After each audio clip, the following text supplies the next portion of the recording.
అందలం ఎక్కనిస్తే అడ్డగోలుగా మాట్లాడారట అన్నట్టు తయారైంది మన పక్కనున్న బంగ్లాదేశ్ తీరు. అసలు ఏం జరుగుతోందిక్కడ? మన ఇండియా ఇప్పుడు బంగ్లాదేశ్కి గట్టిగా లెఫ్ట్ అండ్ రైట్ ఇవ్వడానికి రెడీ అవుతోందా? మ్యాటర్ ఏంటంటే, మొన్నటికి మొన్న మన నార్త్ ఈస్ట్ స్టేట్స్ అన్నీ కలిసి సెంట్రల్ గవర్నమెంట్కి ఒక పెద్ద రిపోర్ట్ ఇచ్చాయి. ఒక ప్రాజెక్టుని ఖచ్చితంగా నిర్మించమని మేఘాలయ వంటి స్టేట్స్ బలంగా మొండిపట్టు పట్టుకొని కూర్చున్నాయి.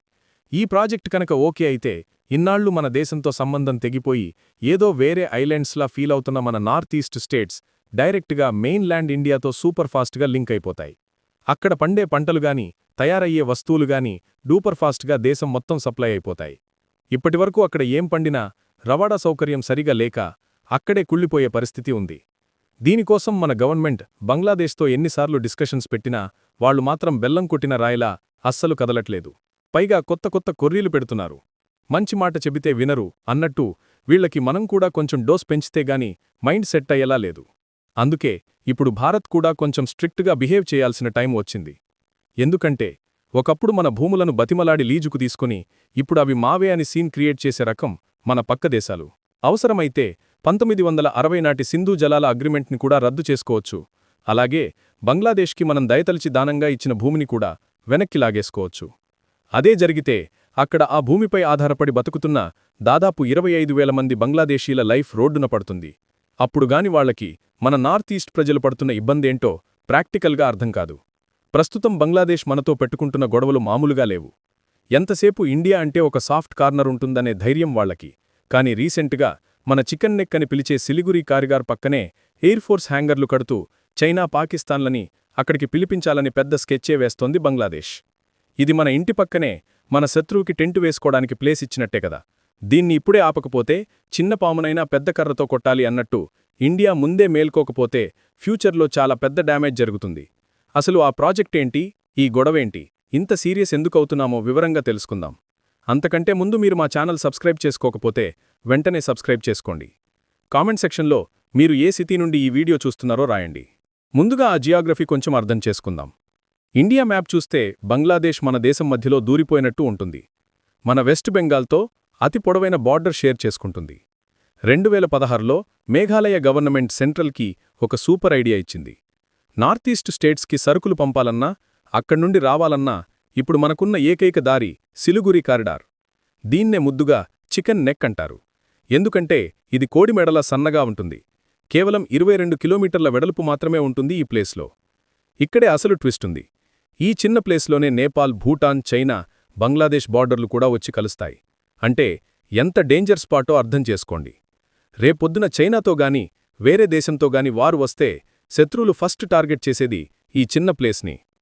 ఒక్కసారి ఈ 22 కిలోమీటర్ల దారిని బ్లాక్ చేస్తే చాలు, మన 7 నార్త్ ఈస్ట్ స్టేట్స్ దేశం నుండి పూర్తిగా కట్ అయిపోతాయి. అక్కడికి ఫుడ్ వెళ్లదు, పెట్రోల్ వెళ్లదు, మన ఆర్మీ వెళ్లలేదు. అదొక నైట్మేర్ సిచ్యువేషన్ అన్నమాట. అందుకే మనకొక ఆల్టర్నేటివ్ రూట్ ఖచ్చితంగా కావాలి.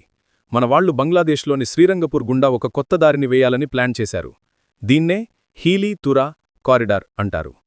ఈ రోడ్డు కనుక వస్తే వెస్ట్ బెంగాల్ నుండి మేఘాలయ వెళ్లడానికి ఇప్పుడు తిరుగుతున్న 320 కిలోమీటర్ల డిస్టెన్స్ కాస్త జస్ట్ 120 కిలోమీటర్లకు పడిపోతుంది. అంటే సగానికి పైగా దూరం, టైం, పెట్రోల్ అన్నీ సేవ్ అవుతాయి. మన రైతులకి, వ్యాపారులకి ఇది ఎంత పెద్ద బెనిఫిట్టో ఆలోచించండి.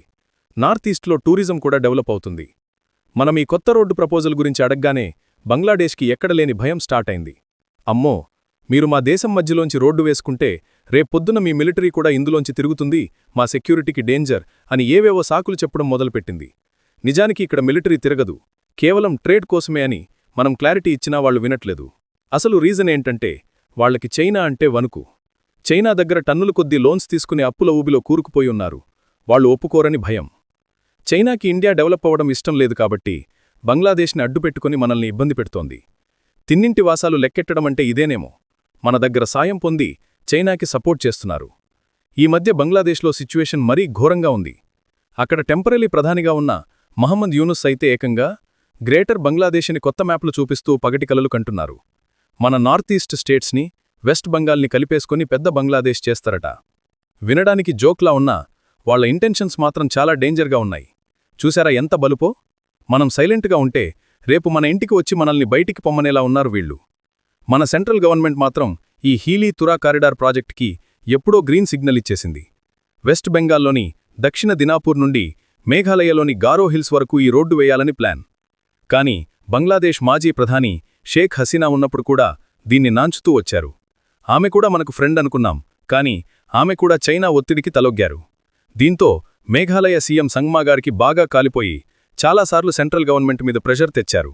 మాకు ఈ రోడ్డు కావాల్సిందే అని మేఘాలయలో జనాలు రోడ్లెక్కి నిరసనలు కూడా చేశారు. ఇప్పుడు హసీనా గవర్నమెంట్ కూడా పడిపోయింది. కొత్తగా వచ్చిన వాళ్లు ఇంకా యాంటీ ఇండియాగా ఉన్నారు కాబట్టి ఈ ప్రాజెక్టు పూర్తిగా హోల్డ్లో పడింది. ఇప్పుడు ఇండియా ఏం చేయాలి? చేతులు ముడుచుకుని కూర్చోవాలా? అస్సలు కాదు. కుక్క కాటుకు చెప్పుదెబ్బలాంటి సమాధానం చెప్పాలి. మన దగ్గర ఒక బ్రహ్మాస్త్రముంది. హిస్టరీలోకి వెళితే 1947లో దేశ విభజన జరిగినప్పుడు బార్డర్స్ చాలా విచిత్రంగా గీశారు. కొన్ని ఇండియన్ గ్రామాలు బంగ్లాదేశ్ లోపల ఉండిపోయాయి, కొన్ని బంగ్లాదేశ్ గ్రామాలు ఇండియా లోపల ఉండిపోయాయి. వీటిని ఎన్క్లేవ్స్ అంటారు. 1974లో ఇందిరాగాంధీ గారు బంగ్లాదేశ్కి ఒక పెద్ద హెల్ప్ చేశారు. బంగ్లాదేశ్కి చెందిన దహగ్రామ్, అంగర్పోటా అనే 2 పెద్ద గ్రామాలు పూర్తిగా మన ఇండియా భూభాగం మధ్యలో చిక్కుకుపోయాయి. వాళ్లు మెయిన్ బంగ్లాదేశ్కి వెళ్లాలంటే మన భూమి దాటుకుని వెళ్లాలి, లేకపోతే వాళ్లకి తిండి కూడా దొరకదు. పాపం జనాలు కదా అని హ్యుమానిటీ బేసిస్ మీద ఆలోచించి వాళ్ల రాకపోకల కోసం మన భూమిలోంచి 3 బిఘా కారిడార్ అనే ఒక చిన్న దారిని లీజుకి ఇచ్చాం. 178 మీటర్ల పొడవు, 85 మీటర్లు వెడల్పు ఉండే చిన్న ముక్క అది. కానీ అది వాళ్లకి లైఫ్ లైన్. 2011 నుండి అయితే 24 గంటలు వాళ్లు దీన్ని ఫ్రీగా వాడుకోవచ్చు అని పర్మిషన్ ఇచ్చాం. మన బీఎస్ఎఫ్ వాళ్లు కూడా వాళ్లని ఆపరు, చెక్ చేయరు. అంటే మన భూమిని వాళ్లు ఫ్రీగా హ్యాపీగా వాడుకుంటున్నారు. కాని మనకి అవసరమైనప్పుడు మాత్రం వాళ్లు దారి ఇవ్వట్లేదు.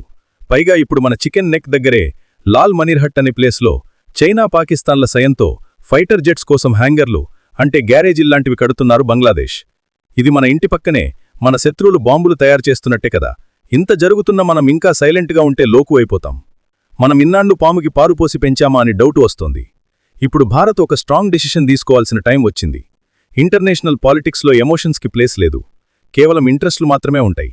వాళ్లు మనకి దారి ఇవ్వకపోతే మనం వాళ్లకి ఇచ్చిన 3 బిఘా కారిడార్ని క్లోజ్ చేస్తామని గట్టిగా వార్నింగ్ ఇవ్వాలి. అక్కడ గేట్ వేసి తాళం వేస్తే చాలు, ఆ 2 గ్రామాల్లో ఉన్న 25,000 మందికి బయటికి వచ్చే దారి ఉండదు. అప్పుడు వాళ్ల గవర్నమెంట్కి సెగ తగులుతుంది. మనం చేసేది కరెక్టా కాదా అనే మోరల్ క్వశ్చన్ పక్కన పెడితే మన దేశ సెక్యూరిటీ కోసం ఇలాంటి కఠిన నిర్ణయాలు తీసుకోక తప్పదు. అప్పుడే వాళ్లకి బుద్ధి వస్తుంది, మన దారికి వస్తారు. దీని మీద మీ అభిప్రాయం ఏంటి? కామెంట్ సెక్షన్లో చెప్పండి.